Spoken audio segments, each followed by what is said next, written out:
Sunday's tornado hit Dallas. A number of people were caught off guard on the highway. They were in their cars. Well, tonight, one man is sharing his personal story of those loud and chaotic moments when a tornado came knocking.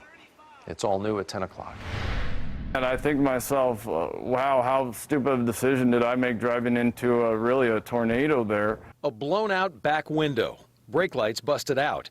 Dirt and debris inside and out of the car that he bought just 6 months ago. So I'm kind of disappointed. I really like this car. Rory Lehman is a nurse at Dallas Medical Center.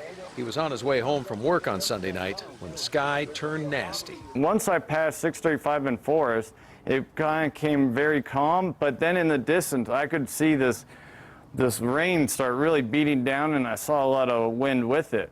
Debris was starting flying around, and then I saw all these cars kind of panicking. I couldn't barely see anything because all the debris was flying around. When I pulled over, I figured, all right, well, I'll just sit here and I'll wait it out. That was just the worst period. And that's when I felt the whole lot of debris start hitting my car, and it got extremely loud. And I could hear just pelts. This got taken off my mirrors. I saw one by one with that. I thought I got rear-ended.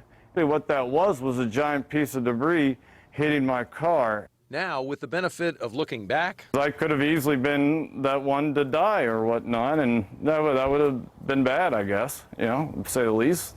Lehman looks forward to never putting himself in that position again. I learned a lesson. I knew the weather was bad, and I don't think I'll ever do that again. I'll be more cautious.